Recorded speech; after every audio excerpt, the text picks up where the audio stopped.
அஸ்ஸலாமு அலைக்கும் வரஹ்மத்துல்லாஹி வபரகாத்துஹு. நாங்கள் எங்களோட கிளாஸை ஸ்டார்ட் பண்ணுவோம். ஸ்டார்ட் பண்ணுறதுக்கு முதல் இந்த நான் வெளியில் வந்து இருக்கிறேன். எல்லா உள்ள வெளிச்சம் காணாது. எனவே உங்களுக்கு சவுண்ட் கேட்குறது வந்து இந்த காகம் கத்துறது அந்த சவுண்டுகள் உங்களுக்கு கேட்குதான்னு சொல்லி கொஞ்சம் சொல்லுங்க. அப்படி கேட்டுச்சுன்னு சொன்னால் உள்ளுக்கு போவோம், இல்லை இங்கேயே இருந்து கிளாஸ் எடுக்க இயலும்.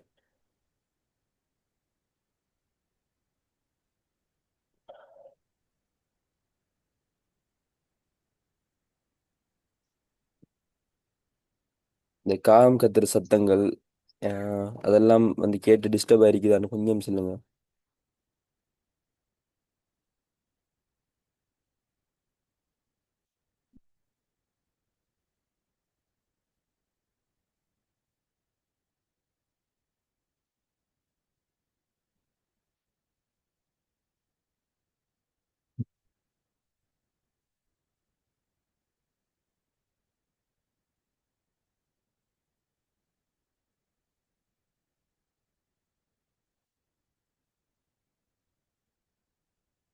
சரி, நாங்கள் கிளாஸ் ஸ்டார்ட் பண்ணுவோம். பிஸ்மில்லாஹிர் ரஹ்மானிர் ரஹீம். முதலாவது, நம்ம இந்த கிளாஸ் ஸ்டார்ட் பண்றதுக்கு முதல் ஒரு விஷயத்தை பத்தி சொல்லணும். ஆஹ் நான் வந்து நம்ம கிளாஸ் நடத்தும் போது நீங்க கவனிச்சிட்டு இருக்கிறீங்க. எப்பவும் ஒரு கிளாஸை நாங்க நல்ல முறையில் நடத்தணும் அப்படின்னா எனக்கிட்ட இருக்கிற அதே நோட்ஸ் வந்து உங்கள்ட்டையும் இருக்கணும். அப்பதான் நான் விளங்கப்படுத்த அந்த நோட்ஸை நீங்க பார்ப்பீங்க. நான் விளங்கப்படுத்தி முடிச்ச பிறகு நீங்க அந்த நோட்ஸை திரும்ப பார்க்கும்போது நான் சொன்ன விளக்கம் விளங்கும். நீங்க அதோட சேர்த்து உங்களோட விளக்கத்தையும் எழுதி வைப்பீங்க. ஆனா எங்கள்ட்ட இருக்கிற பிரச்சனை என்னன்னா, எனக்கிட்ட ஒரு நோட்ஸ் இல்லை. உங்களுக்கு தெரியும் தானே, நான் வந்து சேர் இல்லை. நான் ஒரு யூனிவர்சிட்டி ஸ்டூடெண்ட். நான் வந்து ஒரு நோட்ஸ் வந்து தயாரிக்கல. இப்போதான் நான் பொலிட்டிக்கல் பாடமே ஆரம்பம் செய்கிறேன். நான் கிளாஸ், நீங்கள் தான் என்கிட்ட ஃபெஸ்ட்டு படிக்கிறீங்க. அந்த வகையில் நமக்கிட்ட ஒரு பொதுவான நோட்ஸ் இருக்கும். எனவே ஒரு சார் இருக்காரு. நான் அந்த சார்கிட்ட பேசி அவர் ஓகேன்னு சொன்னால் அவரோட நோட்ஸை நான் உங்களுக்கு தருவேன். ஏழும்னு சொன்னால் அதை பிரிண்ட் பண்ணியோ அல்லது ஃபோட்டோ பிடிச்சி வச்சுக்கொள்ளுங்க. அப்போ நான் அந்த நோட்ஸ்லேருந்து படிப்பேன், நீங்கள் அந்த நோட்ஸ்லேருந்து படிக்கலாம். சரியா? அப்போ அது வரைக்கும் இப்போ நம்ம என்ன செய்வோம் அப்படின்னா, இப்போ நான் அரசியல் பொருளியல் அணுகுமுறையை பற்றி பார்க்க போகிறோம். இந்த அணுகுமுறையை பற்றின விளக்கம் என்ன அப்படின்னு நான் என்ன நூலு சொல்லுவேன். நீங்கள் அதை விளங்கி எடுத்துட்டு உங்களோட நோட்ஸை வாசிச்சு பார்ப்பீங்க. அதில் விளங்காதத என்கிட்ட கேட்பீங்க, நாங்கள் டிஸ்கஸ் பண்ணுவோம். ஏன்னா என்கிட்ட பொதுவான ஒரு நோட்ஸ் இல்லாததால ஒரு சிக்கல் உண்டு இதில் இருக்குது. சரி, நாங்கள் என்ன செய்வோம், டக்குனு பாடத்துக்குள்ள போவோம். அரசியல் பொருளியல் அணுகுமுறை. அரசியல் பொருளியல் அணுகுமுறை. முதலாவது, நாங்கள் ஒரு விஷயத்தை விளங்கிக் கொள்ளணும். அணுகுமுறைன்னா என்ன? இதை நான் ஏற்கனவே உங்களுக்கு சொல்லியிருந்தேன். ஒரு விஷயத்தை அணுகிற முறை. ஒவ்வொரு ஒரு விஷயத்தை இன்னொரு ஆள் இன்னொரு மாதிரி எடுத்துக்கொள்வாரு, இன்னொரு நபர் இன்னொரு மாதிரி எடுத்துக்கொள்வாரு. அந்த வகையில அரசியல்ல அணுகுமுறை அப்படின்டா, இந்த அரசியலை எங்களோட உலகத்துல நிறைய அரசியல் நடக்குது. ஒரு ஆள் எலெக்ஷன்ல நிக்கிறாருன்னு சொன்னா அது ஒரு அரசியல். ஒரு மனிதர் வந்து ஓட் போட போறாருன்னு சொன்னா அது ஒரு அரசியல். ஒரு ஜனாதிபதி இன்னொரு நாட்டுக்கு போறாருன்னு சொன்னா அது ஒரு அரசியல். இதை பத்தி நாங்க படிப்போம். எப்படி படிப்போம்? ஒவ்வொரு மெத்தட்ல படிப்போம். நான் சொன்ன ஒரு அரிசி பேக்ல இருந்து நாங்க அரிசி எடுக்கிறோம்னு சொன்னா ஒவ்வொரு பாத்திரத்தின் மூலமா எடுப்போம். அதை போல நான் ஏற்கனவே தத்துவார்த்த அணுகுமுறைங்கிற பார்த்ததுல இருந்து அரசியல எப்படி அது கற்பனை ரீதியாக அரசியலை பார்க்கிறது. அதே போல ஒப்பீட்டு அணுகுமுறை ரீதியா நாங்க அரசியலை பார்த்தோம். அது எப்படி? அது வந்து ஒரு விஷயத்தை ஒப்பிட்டு ஒப்பிட்டு பார்த்து நாங்க அரசியலை படிக்கோம்.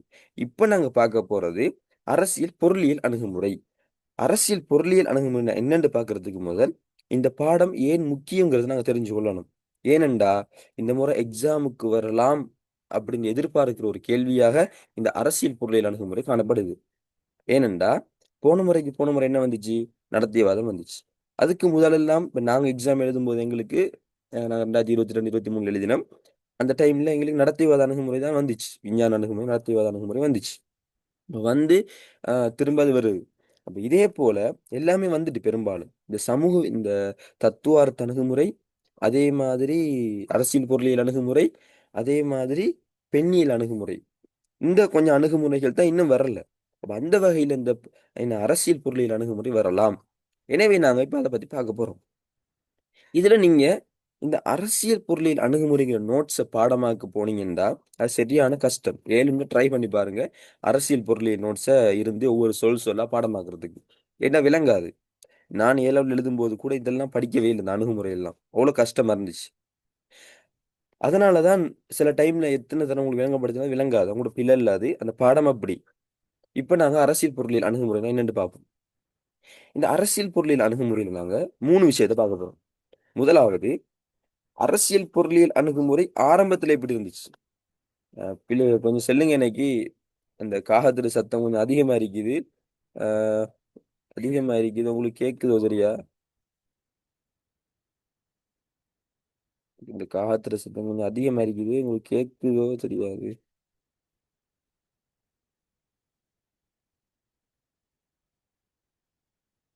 கேட்டா சொல்லுங்க. இல்ல இல்ல இல்ல இல்ல கேட்கல கேட்கல. சரி, சரி, சரி. இல்ல. அரசியல் பொருளியல் அணுகுமுறைன்னா என்ன அப்படின்னா 3 விஷயத்தை பார்க்க போறோம். முதலாவது, இதை ஆரம்பத்துல அறிமுகப்படுத்தினது யாரு? அது எப்படி இருந்துச்சு? அதுக்கு பிறகு ஒரு ஆள் வந்தாரு. அவர் ஒரு விஷயத்தை சொன்னாரு. அது என்ன விஷயம்? அடுத்தது இந்த அரசியல் பொருளியல் அணுகுமுறை பண்புகள் என்ன? இதுல நோட்ஸை பொறுத்த வரைக்கும் மிக மிக கொஞ்சம் தான் இருக்குது. முதலாவது யூனிட்ல எப்படியும் ஒரு கேள்வி வரும் எக்ஸாம்ல, அது உங்களுக்கு தெரியும். இதுல ஒரு பெனிஃபிட் இருக்கு என்னன்னு சொன்னா, எக்ஸாம்ல முதலாவது யூனிட்ல இருந்து கேள்வி வரும், இரண்டாவது யூனிட்ல இருந்து வரும், அங்கால 6, 7 எல்லாத்துலயும் வரும்.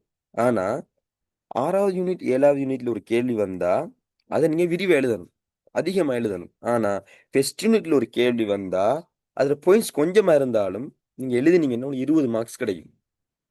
அந்த வகையில அரசியல் பொருளியல் அணுகுமுறையில நோட்ஸ் அரசியல் பொருளியல் அணுகுமுறையில நோட்ஸ் கொஞ்சம் தான்.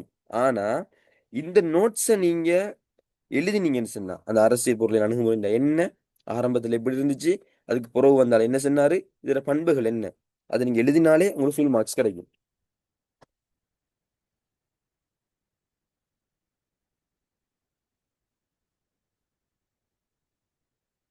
இப்ப நாங்க அரசியல் பொருளியல் அணுகுமுறைண்டா என்ன அப்படின்னு பார்ப்போம்.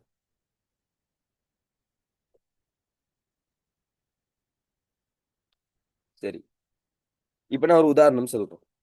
அரசியல் பொருளியல் அணுகுமுறை விளங்கிக் கொள்றதுக்கு நல்லா கவனிங்க. கவனிச்சா தான் உங்களுக்கு இது விளங்கும். ஒரு மனிதர் இருக்கிறாரு, ஒரு தந்தை இருக்கிறாரு. அந்த தந்தை வந்து எப்போதுமே புகைப்பிடிப்பாரு. அந்த தந்தை எப்போதுமே புகைப்பிடிப்பாரு. அந்த புகை வந்து தந்தை எப்பொழுதுமே புகைப்பிடிப்பாரு. அந்த புகை வந்து அப்படியே அந்த வீட்டுல செல்லும் போது அவரோட பிள்ளைகளுக்கு அது பாதிக்கும். அவரோட பிள்ளைகளுக்கு அதை அந்த மூக்குல சுவாசிக்கும் போது அந்த பிள்ளைகளுக்கு அது ஒரு பாதிப்பை ஏற்படுத்தும்.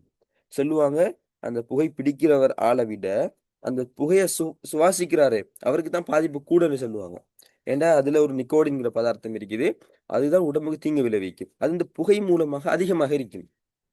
எனவேதான் அந்த தந்தை புகை பிடிக்கிறாரு. அந்த என்ன செய்யுது, அந்த புகை வந்து அந்த மகனுக்கு போகுது. அந்த மகன் அதனால நோயுறாரு. நோயுற்ற டைம்ல வாப்பா என்ன செய்யறாரு, அவர் எடுத்துட்டு ஹாஸ்பிட்டலுக்கு போறாரு. ஹாஸ்பிட்டலுக்கு போய் அவரோட பணத்தை செலவழிக்கிறாரு. செலவழிச்சு அதை அவர் குணமாக்குறாரு. இப்ப பாருங்க, இந்த உதாரணத்துல வாப்பா புகை பிடிச்சாரு. இதனால யாருக்கு பாதிப்பு ஏற்பட்டுச்சு? மகனுக்கு பாதிப்பு. மகனுக்கு ஏற்பட்ட பாதிப்பால இப்ப யாருக்கு பாதிப்பு ஏற்பட்டுச்சு? வாப்பாக்கு பாதிப்பு. விளங்கிட்டா? நல்லா பாருங்க. வாப்பா புகை பிடிக்கிறாரு, அவருக்கு பாதிப்பு ஏற்படுது. அவருக்கும் பாதிப்பு ஏற்படுது. அந்த பாதிப்பு மகனை பாதிக்குது. மகனுக்கு ஏற்பட்ட பாதிப்பு திரும்ப வாப்பாவை பாதிக்குது. எப்படி? இவர் தானே செலவழிக்கணும். இவர காசு தானே போகுது. இவர செலவழிக்கணும். இதுதான் அரசியல் பொருளியல் அணுகுமுறை. ஆரம்ப காலத்துல இந்த அட்டம் ஸ்மித் போன்ற ரிகார்டோ இப்படி கொஞ்சம் பேர், சரியா? பேரெல்லாம் நீங்க அவ்வளோ ஞாபகத்துல வச்சிருக்கணும் அப்படின்ட்டு இல்ல. நீங்க இந்த கிளாஸ் முடிஞ்சதுக்கு அந்த பேரை கொஞ்சம் பாடமாக்க பாருங்க. எப்படி பேர் பாடமாக்குறேன்னு சொல்லி சில ஆள் கேட்டிருந்தீங்க. பேர் எப்படி பாடமாக்குறேன்டா, இப்ப அடம் ஸ்மித் இருக்கு தானே, இந்த பேர் எப்படி பாடமாக்குறேன்டா, ஆஹ் உங்களுக்கு தெரியும் கிரிக்கெட் பிளேயர் ஒரு ஆள் இருக்காரு ஸ்மித்னு சொல்லி. அப்ப அடம் ஸ்மித்னு சொல்லும்போது இந்த ஸ்மித் அந்த கிரிக்கெட் பிளேயர் இருக்காரு தானே, அவரை நாங்க தொடர்பு பண்ணிடணும், கனெக்ட் பண்ணிடணும். கனெக்ட் பண்ணி அவர் இந்த அணுகுமுறையை செய்யற மாதிரி அவர் வந்து என்ன பணம் நிறைய பொருளாதாரத்தை வச்சு எண்ணிட்டு இருக்கிற மாதிரி கற்பனை பண்ணணும். அப்ப எங்களுக்கு வந்து அந்த பேர் நின்றும். இந்த அரசியல் பொருளியல் அணுகுமுறையோட அந்த அடம் ஸ்மித் நின்றும். இதே மாதிரி சில பேர்கள் வந்து இப்போ உதாரணமா சொல்ல போனா நிறைய பேர்கள் நான் பாடமாக்கினேன் எப்படின்னா சமூகவியல் பாடத்துல ஆகஸ்ட் கொம்டேன்னு ஒரு ஆள் இருக்காரு. ஆகஸ்ட் கொம்டே, ஸ்பென்சர், நிறைய பேர் இருக்கிறாங்க. இதெல்லாம் எப்படி பாடமாக்கினா ஸ்பென்சர் தெரிந்தானே, அந்த ஸ்பென்சர், அதாவது ஓட்ட போடுவாங்க. அப்ப அதை ஒரு மனிதன் தலையில மாட்டிட்டு நிக்கிறாருன்ற மாதிரி கற்பனை பண்ணேன். அப்ப அவர பேரை நீங்க மறக்கறதில்ல, ஸ்பென்சர் அப்படின்னு சொல்லி. ஆகஸ்ட் கொம்டேக்கு அந்த மாதிரி ஒன்று வச்சுதான் பாடமாக்கினேன். இன்னொரு ஆள் இருக்கார் மேக்ஸ் வெபர். அதெல்லாம் பாடமாக்கினது வந்து அஹ், ஒவ்வொரு இத மாதிரி சில விஷயங்கள் வச்சுதான். இப்ப இந்த அடம் ஸ்மித், இந்த டேவிட் ரிகார்டோ, இப்படி கொஞ்சம் பேர் இருக்கிறாங்க. இவங்கெல்லாம் ஆரம்ப காலத்துல இவங்க இதை கொண்டு வந்து இந்த அரசியல் பொருளியல் அணுகுமுறையை திரும்ப சொல்றேன். அரசியல் பொருளியல் அணுகுமுறைண்டா என்ன அப்படின்டா அரசியல அரசியல் பாடத்தை நாங்க அரசியல் பொருளியல்ங்கிற ஒரு என்ன ஒரு ஆய்வு முறை மூலமா படிக்க போறோம். ஒரு அரிசியில இருந்து நாங்க ஒரு பாத்திரத்தை அஹ், என்ன செஞ்சோம் போட்டு எடுத்த மாதிரி நாங்க அரசியல்ங்கிற அந்த அறிவை அரசியல் பொருளியல்ங்கிற அறிவு மூலமா எடுக்க போறோம். ஏற்கனவே ஒப்பீட்டு அணுகுமுறை மூலமா எப்படி எடுக்கிறேன்னு பார்த்துட்டோம். தத்துவார்த்த அணுகுமுறை எப்படி எடுத்துன்னு பார்த்துட்டோம். இப்ப நாங்க அரசியல் பொருளியல் அணுகுமுறை மூலமா எப்படி எடுக்கிறோம்னு பார்க்க போறோம். இதுல அரசியல் பொருளியல் அணுகுமுறையில என்ன அந்த பாத்திரம் என்ன இப்படிதான் நாங்க இப்ப பார்த்துட்டு இருக்கிறோம். அதுக்கு ஒரு உதாரணம் உங்களோட தலையில நான் ஃபிக்ஸ் பண்ணிட்டேன். என்ன? ஒரு தந்தை புகைப்பிடிக்கிறாரு, மகனுக்கு பாதிப்பு, மகனுக்கு ஏற்பட்ட பாதிப்பு, தந்தைக்கு பாதிப்பு. இந்த இந்த ஸ்மித் என்ன சொல்றாருன்னா ஆரம்ப காலங்கள்ல ஒரு 18ஆம் நூற்றாண்டுல இவர் தான் வாராரு. இவர் தான் வந்து சொல்றாரு, அரசு அரசியல் நடக்கும்போது அது பொருளாதாரத்துல பாதிப்பு ஏற்படுத்துது. பொருளாதார நடவடிக்கைகள் அரசியல்ல பாதிப்பு ஏற்படுத்துது அப்படின்னு சொன்னாரு. இது உங்களுக்கு விளங்கிருக்கும். அரசியல் பொருளியல் அணுகுமுறை என்னண்டா அரசியல் நடத்தைகள், அரசியல் பொருளாதாரத்துல தாக்கம் செலுத்துது. பொருளாதாரத்துல தாக்கம் செலுத்துது. பொருளாதாரம் அரசியல்ல தாக்கம் செலுத்துது அப்படின்னு சொன்னாரு. இப்ப உதாரணமா சொல்ல போனா அரசியல்ல வந்து என்ன செய்வாங்க, ஒரு கொள்கையை ஏற்படுத்துவாங்க. இப்ப உதாரணமா உங்களுக்கு தெரியும் மேற்கத்திய நாடுகள்ல ஒரு கொள்கை இருக்குது. மிகவும் டேஞ்சரான கொள்கை, ஆபத்தான கொள்கை. என்ன சொன்னா ஓரினச் சேர்க்கை. அதாவது அது ஒரு பிழையான கொள்கை. மனித இயற்கைக்கு மாற்றமானது. அப்ப இது என்ன செய்யறாங்கன்னு சொன்னா அவங்க ஏற்படுத்துறாங்க. அவங்களோட நாடுகள்ல அது அனுமதி கொடுக்குறாங்க. கொடுத்து என்ன செய்யறாங்க, ஓ, இதுல வந்து இந்த வெயிட்டிங் ரூம்ல நான் போட்டிருக்கிறேன். அதுல சிலவங்க வந்தா கவனிப்படுதில்லை. அஹ், அடுத்த முறையில இருந்து நான் அந்த வெயிட்டிங் ரூம் இல்லாம ஆக்குறேன். அவங்க வரட்டும். சரியா வெயிட்டிங் ரூம்ல நிறைய நீண்ட நேரம் இருந்திருக்கீங்க, நான் கவனிக்கல. அஹ், நான் அடுத்த மாதிரி அந்த வெயிட்டிங் ரூம் சிஸ்டத்தை இல்லாம ஆக்குறேன். சரி, இப்ப நாங்க என்ன செஞ்சுட்டு இருந்தோம், அஹ், அதாவது அரசியல் வந்து என்ன செய்யுது, பொருளாதாரத்துல பாதிப்பு ஏற்படுத்துது, பொருளாதாரம் அரசியல்ல பாதிப்பு ஏற்படுத்துது. எப்படி? ஒரு தந்தை புகைப்பிடிக்கிறது மகனுக்கு எப்படி பாதிப்பு ஏற்படுத்தினுச்சோ, மகன் புகைப்பிடிக்கிறது எப்படி தந்தைக்கு பாதிப்பு என்ன மகன் நோயுறுறது தந்தைக்கு எப்படி பாதிப்பு ஏற்படுத்தினுச்சோ, இதே மாதிரித்தான் இதே மாதிரித்தான் அரசியல் வந்து பொருளாதாரத்துல பாதிப்பு ஏற்படுத்துது. பொருளாதாரம் அரசியல்ல பாதிப்பு ஏற்படுது அப்படின்னு சொன்னாரு. இதுக்கு நான் உதாரணம் என்ன சொல்றேன்னா மேற்கத்திய நாடுகள் இந்த ஓர் சேர்க்கைகளை உருவாக்கினாங்க. இது ஒரு ஆபத்தானது. இது மட்டும் வந்துச்சுன்னு சொன்னா நிறைய சமூகத்துல பல குழப்பங்கள் வரும். அப்ப இதை இவங்க சுதந்திரம்ன்ற பேர்ல கொடுத்துட்டாங்க. இவங்க என்ன செய்யறாங்கன்ற அப்ப இலங்கையில ரணில் விக்ரமசிங்க இவர் வந்து கொஞ்சம் இப்ப இலங்கையை பொறுத்தவரை சின்ன நாடு தானே. நாங்க வந்து தனியா எதையும் செய்ய இயலாது. எங்களுக்கு இந்த சொல்லி சில உதவிகள் வேணும், வேற நாடுகளோட உதவிகள் வேணும். அப்ப எங்கள்ட்ட காசு இல்லை. அப்ப நாங்க என்ன செய்யறோம், அமெரிக்காட்ட காசு கேட்கறோம். அப்ப அமெரிக்கா சொல்றாங்க, நான் உங்களுக்கு காசு தருவேன், சரியா, ஆனா இந்த ஓரணை சேர்க்கைங்கிற அந்த இதை உங்களோட நாட்டிலே அமுல்படுத்துங்க. நான் உங்களுக்கு காசு தருவேன், ஆனா இதை உங்களோட நாட்டிலே அமுல்படுத்துங்க. பாருங்க, எங்களுக்கு தேவை என்ன, பொருளாதாரம். இந்த பொருளாதாரம் எங்களோட அரசியல் கொள்கையில தாக்கம் செலுத்துது. இப்ப இவர் சொல்றதை கேட்டு நீ காசு இப்ப எப்படி தேவைப்படுது, சரி நீ சொல்றதை நான் கேட்கிறேன் அப்படின்ட்டு இந்த பணத்தை வாங்கி நான் எடுத்தேன் அப்படின்டா என்ன நடக்கும், அது இந்த அரசியல்ல தாக்கம் செலுத்தும். இதுக்கு ஒரு சம்பவம் சொல்லுவாங்க, முஸ்லிம்களுக்கு உங்களுக்கு தெரிஞ்சிருக்கும். என்ன? ஒரு ஆண் என்ன செய்றாரு, ஒரு பெண்ணை கடுமையா விரும்புறாரு. ஆனா காலப்போக்கில் என்ன நடக்குது அப்படின்னு சொன்னா அந்த பெண் அடைஞ்சு கொள்ள ஆசைப்படுறாரு. ஆனா அந்த பெண் ஒழுக்கமான பெண். அவங்க வந்து மிகவும் ஒழுக்கமா இருந்ததால அந்த ஆண் அவங்க திரும்பி பார்க்கல, அவங்க அவங்களோட வேலையை செஞ்சுட்டு இருந்தாங்க. ஒரு நாள் அவங்களுக்கு ஒரு பணம் தேவை ஏற்படுது, கடுமையான தேவை. அப்ப அந்த நபர்கிட்ட போய் சொல்றாங்க, எனக்கு பணம் தர இயலுமா அப்படின்னு கேட்குறாங்க. அந்த நபருக்கு இது ஒரு பெரிய சான்ஸா படுது. நான் உனக்கு பணம் தாரேன், ஆனா நீ இந்த ஆசைக்கு இணங்குவியா அப்படின்னு கேட்கிறாரு. அந்த பெண் ஒத்துக்கொள்றாங்க. வேற வழி இல்ல. வேற வழி இல்லாம ஒத்துக்கொள்றாங்க. ஏன்? அந்த பொருளாதாரம் அவங்களுக்கு ஒரு சிச்சுவேஷன் ஏற்படுத்துது. பிழைதான். அப்ப அந்த ஆண் என்ன செய்வார்? கஷ்டப்பட்டு உழைச்சி வேலைக்கு போய் வேர்வை சிந்தி அந்த பணத்தை உழைச்சி கொண்டு போய் அந்த பெண்ணுக்கு தேவைக்காக கொடுக்குறாரு. அந்த பெண் என்ன செய்றாங்க? அதை எடுத்துட்டு அவங்க தேவையை முடிச்சிட்டாங்க. இப்ப இவரு என்ன செய்றாரு? அந்த பெண் அடைஞ்சு கொள்ளணும். அப்போ ஒரு தனி அறையில் என்ன செய்றாங்க? இந்த ஆண் வந்து அந்த பெண்ணோட அவர தேவையை நிறைவேற்ற நினைக்கும் போது அந்த பெண் சொல்றா, நீ வந்து என்ன செய்? இறைவனை பயந்து கொள்ளு. இறைவனை நீ பயந்து கொள். இறைவனுக்கு இது பிடிக்காது. இறைவனோட தண்டிப்பான்ங்கிற மாதிரி சொல்றாங்க. சரி, ஏன்னா அந்த பெண் ஒழுக்கமான பெண். அவங்களுக்கு இதெல்லாம் விருப்பமே இல்ல. ஆனா சூழ்நிலை அப்படி ஆக்கினுச்சு. என்றாலும் அந்த வார்த்தையை சொல்றாங்க. அப்ப அந்த ஆண் என்ன செய்றாருன்னு சொன்னா, அந்த இடத்துல அத அவர் யோசிச்சு பார்க்கிறாரு. ஆமாம், ஒரு நாளைக்கு நான் இறைவனுக்கு முன்னால நிப்பேன். என்ன அவன் தண்டிக்கலாம் என்று சொல்லி பயப்படுறாரு. பயப்பட்டு எழும்பி அந்த தவறான செயலை செய்யாம அவர் அதை விட்டுட்டு போறாரு. போற டைம்ல சொல்லிட்டு போறாரு, அந்த பணமும் எனக்கு தேவையில்ல. நீங்களே வச்சிருங்கன்னுட்டு சொல்லிட்டு அந்த ஆண் போறாரு. எனவே இந்த ஆண் வந்து ஒரு நல்ல மனிதனாக கணிக்கப்படுறார். இப்ப இதுல என்ன நடந்துச்சு? அந்த பெண்ணுக்கு ஒரு பொருளாதாரம் தேவைங்கிறது அந்த பெண்ட ஒழுக்கத்துல அது தாக்கம் செலுத்துது. இதே மாதிரி தான் ஒரு அரசியல்ல பொருளாதாரம் தேவைன்னு வரும்போது என்ன செய்யுது? அது வந்து அரசியல் கொள்கையில தாக்கம் செலுத்துது. பாருங்க, இலங்கைக்கு தேவைப்பட்ட அந்த பொருளாதாரம் அரசியல் கொள்கைகள்ல அவர் சொல்ற என்ன? இதை நீங்க அமுல்படுத்துங்கன்னு சொல்றாரு. இப்ப இந்த பொருளாதாரத்தால அரசியல் கொள்கை மாறுது. பாத்தீங்களா? அதே போல சில டைம்ல இந்த பொருளாதாரத்தால அரசியல் கொள்கை மாறுற மாதிரி அரசியலால பொருளாதாரம் மாறும். சரியா? இப்ப உதாரணமா சொல்ல போனா என்ன, அஹ், சவுதி அரேபியா விடுங்க. சவுதி அரேபியாவுல வந்து அவங்க வந்து அரசியல் கொள்கை எப்படின்னு சொன்னா, நீங்க நினைச்ச மாதிரி உழைக்க இயலும். ஆனா நீங்க உழைச்சத்துல ஒரு 20 லட்சத்தை தாண்டிட்டு அப்படின்னு சொன்னா ஒரு 2.5% நீங்க ஏழைக்கே கொடுக்கணும். இது அவங்களோட அந்த பொருளாதார கொள்கை. இதனால அந்த பிசினஸ்ல ஒரு தாக்கம் ஏற்படும். என்ன நடக்கும்? பணக்காரர்கள் உழைச்சு உழைச்சு அவங்களோட காசுல ஒரு பங்கு ஏழைகளுக்கு கொடுக்க கொடுக்க அந்த ஏழைகளும் அவங்க பிசினஸ் உண்டாக்கி அப்படி அந்த நாடு பொருளாதார ரீதியா டெவலப் ஆகும். அப்ப அரசியல் கொள்கை பொருளாதாரத்துல தாக்கம் செலுத்துது. இப்ப சொன்னாங்க அரசியல் பொருளியல் அணுகுமுறைன்னா என்னண்டா, இது நாங்க படிக்கணும். இப்ப உதாரணமா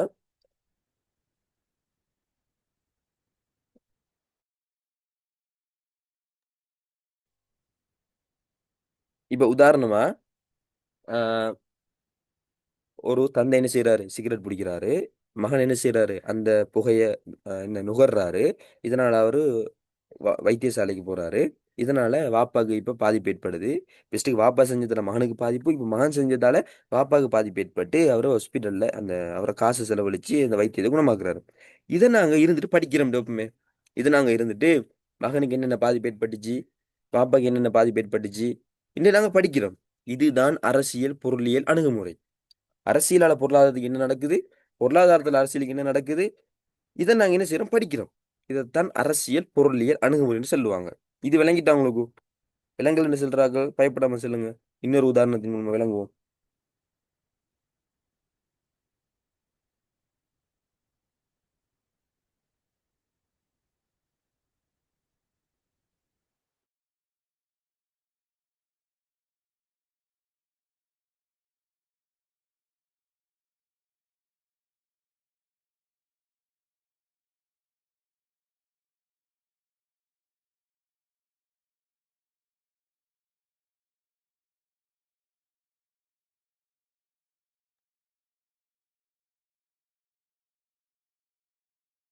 ஓகே, விளங்கிட்டு சொல்லியிருக்கிறீங்க.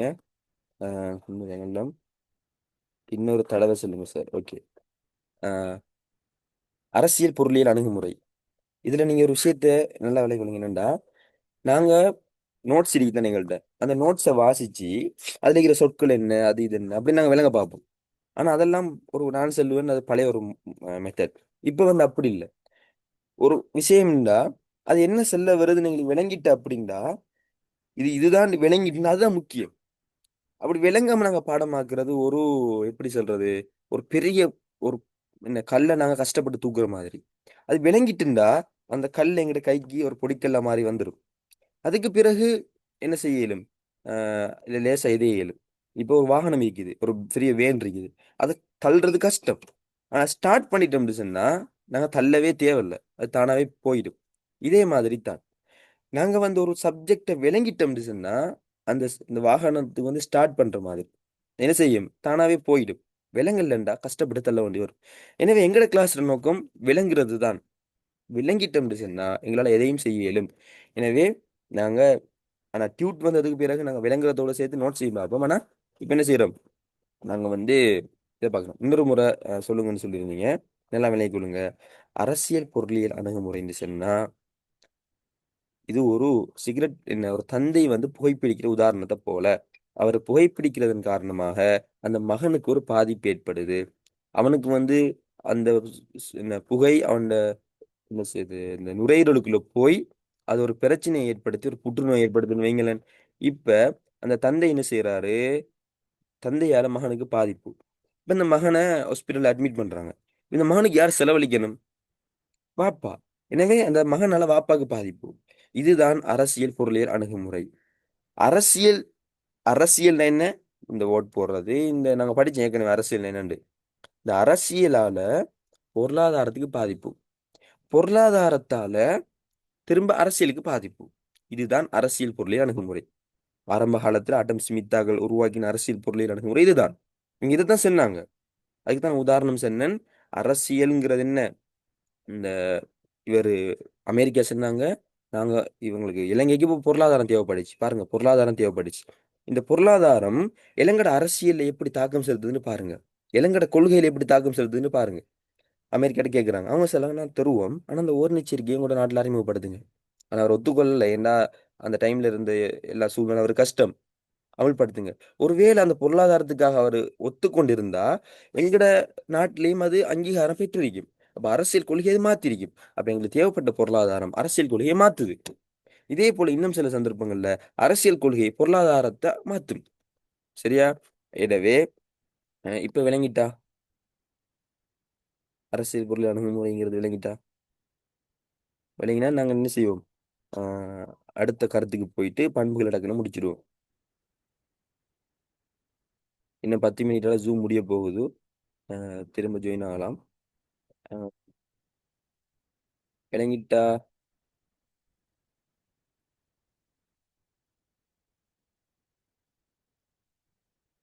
ஓகே. சரி. சில டைம்ல ஒருக்க கேட்ட விலங்கல்னு சொல்லி திரும்பி விலங்கல்னு சொன்னா அவர் என்னை நினைப்பாரு, அதனால விளங்கிட்டு சொல்லுவோம். நான் அப்படி செஞ்சிருக்கேன் நிறைய தரம். அப்படிலாம் செய்யாதீங்க, திரும்ப திரும்ப கேளுங்க, பிரச்சனை இல்லை. மற்றவங்களுக்கு விளங்கினத்துக்கு போறவங்களுக்கு திரும்ப திரும்ப சொன்னா அவங்களுக்கு இன்னும் பதியும் மனசுல, அது பிரச்சனை இல்லை. சரி, இப்ப நாங்க பார்க்க போறோம். இவங்க இந்த கருத்து சொன்னாங்க தானே, இவங்க இப்படி சொல்லிட்டு இருக்கும்போது என்ன செய்யறாங்கண்டா, இந்த கருத்து பரவுது. பரவி கால்மார்க்ஸ்ன்ற ஒரு ஆள் உருவாகுறாரு. அவங்களுக்கு தெரிஞ்சிருக்கேன் அவரை. கால்மார்க்ஸ்ன்ற ஆள் உருவாகுறாரு. அவர் சொல்லுவாங்க, ஒரு லைப்ரரியில 30 வருஷமா இருந்து படிச்சு மூலதனம்ங்கிற புத்தகத்தை எழுதினார்னு சொல்லுவாங்க. ஒரு அறிஞர் தான். ஆனா அவரோட கருத்துக்கள் சிந்தனைகள் பிழையாக இருந்துச்சு, நிறைய பிழைகள் இருந்துச்சு.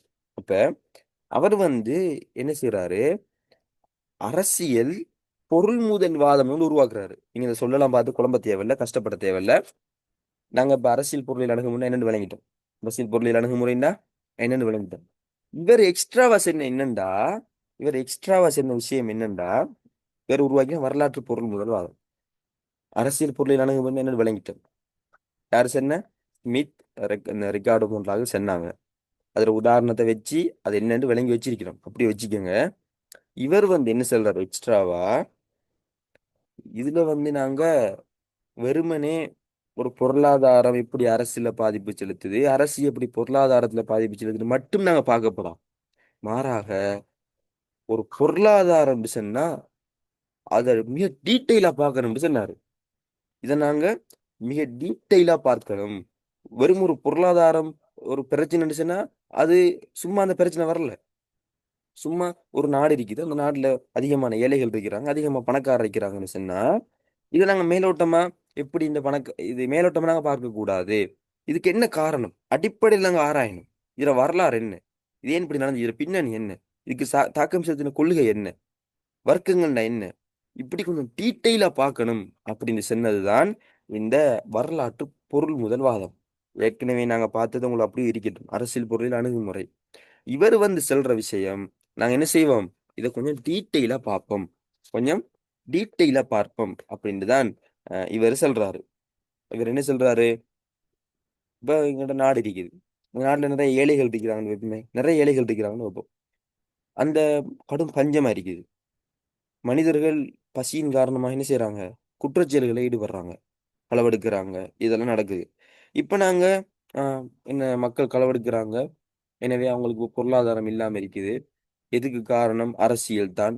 அரசியல் இந்த கொள்கை பிழை அப்படின்னு கடந்துட்டு நீங்க போகக்கூடாது அப்படின்னு இவர் சொல்றாரு. இவர் சொல்றாரு எப்படின்னா, அப்படி இல்லை. இதுக்கு காரணத்தை ஃபுல்லா ஆராய்ச்சி செய்யுங்க. வரலாறு என்ன? ஆரம்ப காலங்களே இப்படித்தான் இருந்துச்சா? இந்த இப்படி ஒரு நிலைமைக்கு வந்தது காரணம் என்ன? வரலாற்று ஆராயுங்க. இப்படி ஒரு நிலைமையால அந்த சமூகத்துல என்ன நடந்திருக்குது? ஏழை பணக்காரன் ஒரு வர்க்கம் உருவாக்கி இருக்குது. இந்த வர்க்கத்தால நடக்கிற பிரச்சனை என்ன? வர்க்கத்தால என்ன பிரச்சனை நடக்குது? பணக்காரன் ஏழைய மதிக்கிறான் இல்ல. ஏழை வந்து பணக்காரன் ஏசிட்டு இருக்கிறான். முரண்பாடு வருது. இதையும் நீங்க ஆழமா படிங்க. இன்னும் சொல்றாரு, இதுல வர்க்க மோதல் வருது அப்படின்னு என்ன? ஒரு முதலாளி தன்னிட தொழிலாளி வேலை செய்யறாரு. தொழிலாளி பிழை செய்யும் போது இவர் எரிஞ்சு விடுறாரு, அடிக்கிறாரு. இதெல்லாம் ஏன் நடக்குது? இந்த சமத்துவம் இல்லாததால நடக்குது. எனவே இந்த வர்க்க மோதலை பத்தி படிங்க, ஆழமா ஆராய்ச்சி செய்யுங்க என்று சொல்லி சம் ஏதாவது முழுமையா ஆராய்ச்சி செய்யுங்க. வெறுமனே ஒரு தனி விஷயத்தை மட்டும் எடுத்துட்டு அரசியலும் பொருளாதாரம் எப்படி சம்பந்தப்பட்ட மட்டும் பார்க்காதீங்க. முழுமையா ஆராய்ச்சி செய்யுங்க அப்படின்னு சொன்னதுதான் வரலாற்று பொருள் முதல் வாதம். இப்ப அரசியல் பொருளியல் வாதம்ங்கிறது ஒன்று இருக்குது. பிறகு வந்து யாரு? 19ஆம் நூற்றாண்டுல வந்தது யாரு? Karl Marx. இவர் சொன்னது என்ன? கொஞ்சம் டீட்டெயிலா பாருங்க. விளங்கிட்டா? இப்ப முதல் கருத்து என்ன, ரெண்டாவது கருத்து என்ன விளங்கிட்டா? கார்ல் மார்க்ஸ் சொன்னது கொஞ்சம் டீட்டெயிலா பாருங்க. என்ன ஒரு விஷயம் நடக்குதுன்னு சொன்னா அதை கொஞ்சம் டீட்டெயிலா பாருங்க அப்படின்னு தான் இவர் சொன்னாரு. இப்ப நாங்க என்ன செய்வோம்? அரசியல் பொருளியல் அணுகுமுறையின் பண்புகளுக்கு போவோம். அரசியல் பொருளியல் அணுகுமுறையின் பண்புகளுக்கு போவோம். டைம் என்ன? 6:22. இன்னும் எங்களுக்கு 6 நிமிஷம் தான் இருக்குது. இல்லை பிள்ளைகள் ஸ்கூலுக்கு போகணும். என்ன செய்வோம் நாங்க? 6 நிமிடத்துக்குள்ள பார்க்க முடியுமானதை பார்ப்போம். முடியாததை நாங்க ரெக்கார்ட்ல பார்ப்போம். பிரச்சனை ஒன்றும் இல்லை. சரி. முதலாவது பண்பு என்ன அப்படின்னா முதலாவது பண்பு என்ன அப்படின்னா முதலாவது பண்பு உங்களுக்கு தெரிஞ்ச பண்பு தான். நான் ஏற்கனவே சொல்லிட்டேன். பண்புண்டா என்ன? எங்களுக்கு பெரிய பிரச்சனை என்ன தெரியுமா? படிக்கும்போது இப்போ உதாரணமா நாங்க படிப்போம். என்ன உதாரணமா நாங்க படிப்போம்? மதச்சார்பின்மை வாதம் என்பது அரசியல் எண்ணக்கருக்களிலே மிக முக்கியமான ஒரு கருத்தியலாகும். இது படிப்போம். இப்போ நாங்க யோசிப்போம். மிக முக்கியமான ஒரு கருத்தியலா இருக்குதுன்னு யோசிப்போம். ஆனா என்ன கருண்டாலும் எங்களுக்கு என்னன்னு தெரியாது. கருத்தியல்னா என்னன்னு தெரியாது. ஆனா இது ஒரு முக்கியம்னு மட்டும் விளங்கி வச்சிருக்கிறோம். இதனாலதான் பிரச்சனை. இது கொஞ்ச நாளா டக்குன்னு மறந்து போய்த்திரும். அப்படி இல்லை. அப்படி ஒரு பாயிண்ட்ஸ் உங்களுக்கு வந்தா ஃபர்ஸ்ட் என்ன கருன்னு என்னன்னு தேடுங்க. அதை விளங்கிக் கொள்ளுங்க. என்ன கருன்னா என்ன? அதாவது அரசியல் ஒரு முக்கியமான விஷயத்தை நாங்க என்ன கருன்னு சொல்லுவோம். சரி, இப்ப கருத்தியல் என்னன்னு விளங்கிக் கொள்ளுங்க. கருத்தியல்னா என்ன? நாங்க புறவு படிப்போம். ஒரு ஆள் சொன்னா கருத்து, அதே கருத்தை 100 பேர் சொன்னா கருத்தியல், அவ்வளவுதான். இதை நாங்க படிப்போம். படிச்சுட்டு அந்த கருத்தியல் ஒன்றுதான் என்ன?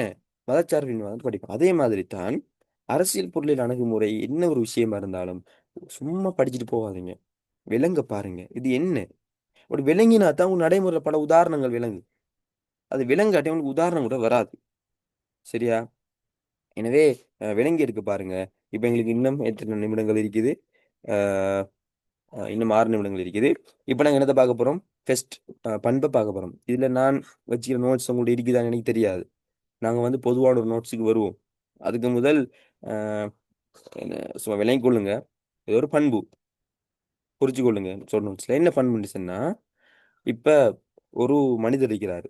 முதல்ல நான் சொன்ன என்ன பண்புகள் என்னன்னு விளங்கிக் கொள்ளுங்கன்னு சொல்லி. பண்புன்னு என்ன? ஒரு ஏங்கிற நபர் இருக்கிறாரு. அவரு சில டைம்ல கோவப்படுவாரு. இது அவரோட பண்பு. சில டைம்ல நல்லா சந்தோஷமா சிரிச்சு பேசுவாரு. இது ஒரு பண்பு. அவரு எங்கள்கிட்ட எங்கள்கிட்ட பணம் இருக்குதுன்னு சொன்னா அவர் எங்களோட சிரிச்சு பேசுறாரு. இது அவரோட பண்பு. எங்கள்கிட்ட பணம் இல்லைன்னு சொன்னா எங்களை கணக்கு எடுக்கிறோம்ல. இது அவரோட பண்பு. அப்ப இதே போல ஒவ்வொரு மனிதனுக்கும் பல பண்புகள் இருக்குது. அந்த பண்புகளை நாங்கள் அறிஞ்சு கொண்டு அந்த மனுஷனை பத்தி விளங்கிக் கொள்ளலும். இதே போலதான் எந்த ஒரு பொருள்ற பண்புகளை விளங்கி கொண்டோம்னா அந்த பொருளை பத்தி எங்களுக்கு விளங்கி கொள்ளலும். இப்ப யானண்டா என்னன்னா கேட்கிறேன். நாங்க என்ன சொல்லுவோம்? உங்கள்ட்ட கேட்கிறேன். நீங்க என்ன சொல்லுவீங்க? அதுல பண்புகளை சொல்லுவீங்க. யானைன்னு சொன்னா அதுக்கு ஒரு தும்பிக்கை இருக்கும். அது இப்படி கத்தும். அந்த பண்புகள் எல்லாம் நீங்க சொல்லும்போது அந்த யானையை பத்தி நான் விளங்கிக் கொள்வேன். இதே மாதிரி இதை நான் ஏன் சொல்றேன்னா அந்த பண்புகள் நிறைய இடத்துல வரும். பண்புகள் என்னன்னு விளங்கிக் கொள்ளுங்க. அந்த பண்பை நீங்க தெரிஞ்சு கொண்டா அந்த பொருளை விளங்கிக் கொள்ளையிலும். அந்த வகையில் நாங்கள் இதை பண்பை பார்ப்போம். முதலாவது பண்பு அந்த பார்க்கறதுக்கு ஒரு சின்ன உதாரணம் செஞ்சுன்னா உங்களுக்கு விளங்கிடும். ஒரு மனிதன் இருக்காரு. அந்த மனிதனுக்கு வந்து என்ன இவரை நான் இப்ப யாருன்னு தெரிஞ்சு கொள்ளணும். நான் இவரை யாருன்னு தெரிஞ்சு கொள்ளணும். உதாரணமாகவுமே இப்ப என் டியூஷனுக்கு நான் ஒரு மனிதனை ஒரு ஒரு மாணவரை எடுக்க போறேன். நான் ஒரு டியூஷன்ல கொள்கை வச்சிருக்கிறேன். நல்ல பிள்ளைகளை தான் நான் டியூஷனுக்கு எடுப்பேன். ஒழுக்கமான பிள்ளைகள் தான் எடுப்பேன் வச்சிருக்கிறேன். இப்ப நான் என்ன செய்யணும்? அந்த மனிதனை பத்தி விளங்கி கொள்ளணும். விளங்கி கொள்ளணும்டா அவரை நான் வீட்டுல கூப்பிட்டு பேசுறேன். பேசும்போது அந்த பேசும்போது அவர் நடந்து கொண்ட விதத்தை மட்டும் வச்சு நான் அவரை முடிவெடுக்கலுமா இவர் இப்படி சொல்லி அது கஷ்டம். நிறைய பேர் வெளியில சமூகத்துக்கு நல்ல பிள்ளையா இருப்பாங்க. ஆனா வீட்டுக்கு அவரை விட ஒரு மோசமானவர்கள் இருக்க மாட்டாங்க. அப்ப இதனாலதான் என்ன செய்யறாங்க நிறைய பேர் இந்த பிழையான இறைவன் வெறுக்கின்ற அதாவது ஒரு என்ன காதல்ங்கிற விஷயத்த பண்ணிட்டு இருக்கிறாங்க. ஆனா இதெல்லாம் என்ன நடக்குதுன்னா வெளிப்படையில அவனோட பண்பு பார்த்து கவர்றாங்க. ஆனா திருமணம் முடிச்சதுக்கு பிறகு அவங்க என்ன செய்யறாங்க? அவங்க மறைச்சு வச்சிருந்த பண்புகளை பார்க்கறாங்க. உடனே டிவர்ஸ். இதனாலதான் அதிகமான காதல் திரும்ப என்ன நடக்குது? டிவர்ஸா பிரியுது. அப்ப இதுக்கு தான் நாங்க சொல்லுவோம் ஒரு மனிதனை நாங்க ஒரு பண்பை மட்டும் வச்சுட்டு நாங்க என்ன செய்யலாம் அவரை முடிவெடுக்க முடியாது. அதனாலதான் என்ன செய்யறாங்க பெண்கள் டக்குன்னு என்ன செய்யறாங்க ஒரு ஆளை நம்பிடுறாங்க. இது மிக பிழையான ஒரு அணுகுமுறை. அதே மாதிரி ஆஹ் இந்த அரசியல் பொருளியல் அணுகுமுறையில இவங்க சொல்றாங்க முதலாவது பண்பு ஒரு விஷயத்தை நீங்க ஆராயும் போது அரசியல் ஒரு விஷயத்தை ஆராயும் போது ஒரு வெளிப்படையான ஒரு ஒரு பண்பு மட்டும் பார்க்காதீங்க. மாறாக அதை முழுமையா பாருங்க. அதை முழுமையா பாருங்க. அப்பதான் நாங்க அதை விளங்கிக் கொள்ளலாம் அப்படின்னு சொல்றாங்க. இதான் முதலாவது பண்பு. நாங்க ஏற்கனவே இதை பார்த்துட்டோம். அதாவது இப்ப உதாரணமா இலவச கல்வி அரசியல் என்ன இருக்குது? இலவச கல்வி ஒன்று இருக்குது. இலவச கல்வி ஒன்று இருக்குதுன்னு சொன்னா ஒரு ஒரு பிள்ளை வந்து இலவசமா படிச்சுட்டு போகுது. இதை நாங்க வெறுமனே இலவச கல்வி ஒன்று இருக்குதுன்னு சொல்லி நாங்க பார்த்துட்டு இருந்தோம்னு சொன்னா இந்த அரசியல் பொருளில் அடங்குமுறை சில அப்படி இல்லை. அவன் இலவச கல்வி இருக்கிறதால என்ன நடக்குது சமூகத்துல அப்படின்னு